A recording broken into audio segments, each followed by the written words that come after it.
여러분 안녕하십니까. 오늘 또 참으로 좋은 날입니다. 하나님께서 용기 있는 믿음을 주시기 바랍니다. 오늘 저는 여러분과 함께 누가복음 10장 17절로 24절의 말씀을 중심으로 하나님의 자녀의 권세라는 제목으로 은혜를 나누고자 합니다. 우리들의 삶이 타인의 조종에 의해서 좌우된다면 우리들은 참 자유인이 아닌 노예일 수밖에 없습니다. 그런데 인류는 알지 못하는 사이에 인간 이외의 존재에게 조종을 당하고 있습니다. 성경을 보면 첫사람 아담이 인간이 아닌 다른 영체에게 조종을 당한 사실을 알 수 있습니다. 그 영체는 마귀였습니다. 마귀는 뱀을 통해 인간을 조종하여 하나님을 반역하게 했고 그 결과 인류는 비극과 슬픔과 절망의 역사를 맞이해야 했습니다. 오늘날 수없이 많은 사람들이 눈에 안 보이는 영적 도적인 마귀에게 잡혀 도적질을 당하고 죽임을 당하고 멸망을 당하고 있습니다. 오늘날 사람들은 잘 살아보겠다고 과학과 문명을 발전 시키지만 인간의 마음속에는 시기, 분노, 질투, 공포, 불안, 초조, 절망, 좌절, 미움, 음란, 방탕 등으로 시궁창처럼 되어 불행한 나날을 살아가고 있는 것입니다. 그러면 우리가 어떻게 하면 이와 같은 악의 세력을 물리치면서 마음속에 사랑과 희락과 화평을 갖고 행복한 삶을 살아갈 수 있을까요? 첫째로 우리는 새로운 피조물이 되어야 합니다. 유대인의 율법학자여 선생인 니고데모가 밤중에 예수님을 찾아와 어떻게 하여야 구원을 얻겠냐고 물었을 때 예수님께서는 진실로 진실로 내게 이르노니 사람이 거듭나지 아니하면 하나님 나라를 볼 수 없느니라고 말씀하셨습니다.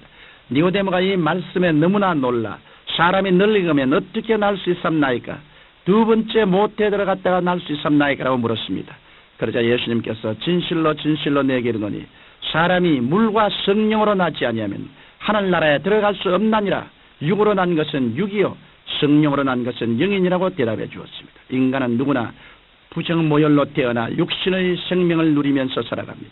그러나 영생을 얻으려면 영으로 다시 태어나야 합니다. 어떻게 다시 태어납니까? 우리의 죄악을 짊어지시고 십자가에 죽으셨다가 부활하신 예수님을 우리가 구주로 모시드리면 하나님께서는 성령을 통해 우리를 새로 태어나게 해주시는 것입니다.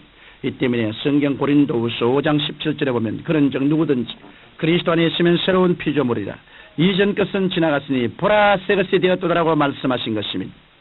이러므로 예수님을 구주로 영접한 그리스도인들은 거듭나 영생을 얻은 새로운 피조물들입니다. 그리스도인들은 세상 사람들과는 현격한 차이가 있습니다. 세상 사람들은 옛 피조물 아담의 자손이요 그리스도인들은 마지막 아담인 구세주 예수님을 통해 영생을 얻은 새로운 피조물들인 것입니다.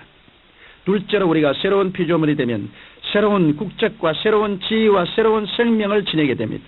나라를 잃은 민족의 서러움이란 말로 다 할 수 없습니다. 유대민족은 나라를 잃고 이방에 떠돌아가 2차 대전 때 약 600만 명이 처참하게 학살을 당했습니다. 이 세상에서 나라를 잃은 국민이나 국력이 약한 민족은 멸시를 당하기 마련인 것입니다.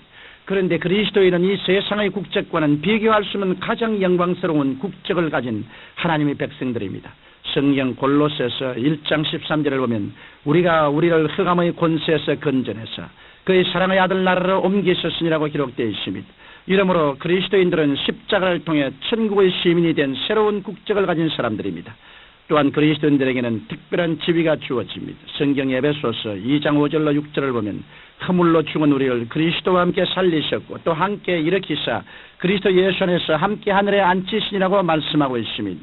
허물로 죽은 우리를 살려주신 것만 해도 감사한 일인데 성경은 하나님께서 우리를 그리스도 예수 안에서 함께 하늘에 앉혀주신다고 말씀하셨습니다. 이러므로 우리 그리스도인들에게는 보통 지위가 주어진 것이 아닙니다.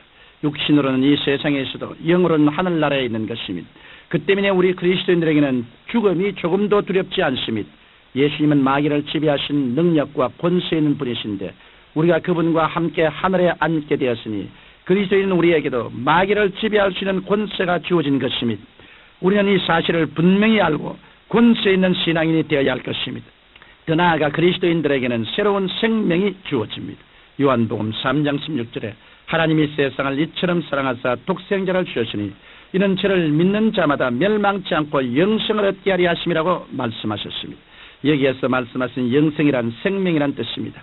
무슨 생명입니까? 하나님의 생명입니다. 그래서 영생이라는 것입니다.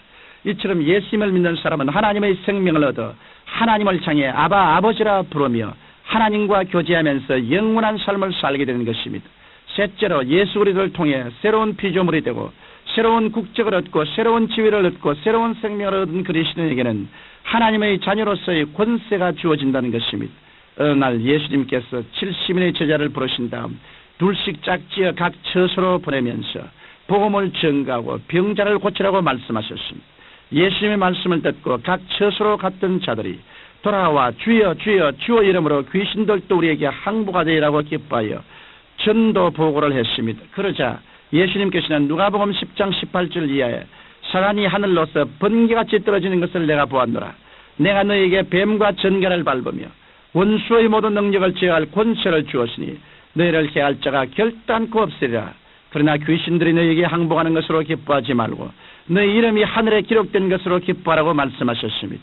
오늘날 너무나 많은 그리스도인들이 자신에게 주어진 권세가 무엇인지 알지 못하고 늘 귀신에게 짓눌려 살아가고 있습니다. 예수님께서는 우리에게 원수의 모든 능력을 제어할 권세를 주셨습니다. 능력은 힘입니다. 그러나 권세는 그 힘을 지배하는 더 큰 힘입니다. 가령 대형 트럭이 그 무시막지한 힘을 과시하며 달려온다 할지라도 권세가 주어진 경찰관이 손을 들어 정지 신호를 보내면 자리에 정지하고 맙니다. 이와 같이 아무리 원수 마귀가 우는 사야처럼 우리에게 달려와도 새로운 피조물이 되고 국적이 달라지고 지위가 높아지고 하나님의 생명을 얻은 권세 있는 그리스도인들이 주의 이름으로 명하면 원수 마귀는 한 길로 왔다가 7길로 도망하고 마는 것입니다. 마지막 아담이신 예수님께서 우리를 구원하러 이 땅에 오셨을 때 마귀는 40주 40야를 금식하신 예수님께 나타나 돌을 떡으로 만들어 먹으라 유혹했으며 성령 꼭대기에 뛰어내리라고 유혹했고 천하만국과 그 영광을 보이면서 자기에게 절하면 이 모든 것을 주겠다고 유혹했습니다. 그러나 예수님께서는 하나님의 말씀에 서서 단호하게 물리쳤습니다. 사도 바울은 에베소서 6장 12절에서 우리의 시름은 혈과 육에 대한 것이 아니요 정사와 권세와 이 어두움의 세상 주관자들과 하늘에 있는 악의 영들에게 대함이라고 말했습니다. 사랑하는 청취자 여러분, 호세아 선지자는 내 백성이 지식이 없으므로 망하는 듯하라고 말했습니다. 예수님께서도 진리를 알지니 진리가 너희를 자유케 하리라고 말씀하셨습니다. 우리 그리스도인들에게는 마귀를 물리칠 수 있는 권세가 주어졌습니다. 이러므로 우리의 영혼과 육체와 생활을 파괴하려는 마귀를 우리는 나사렛 예수 그리스도 이름으로 권세 있게 물리쳐야겠습니다.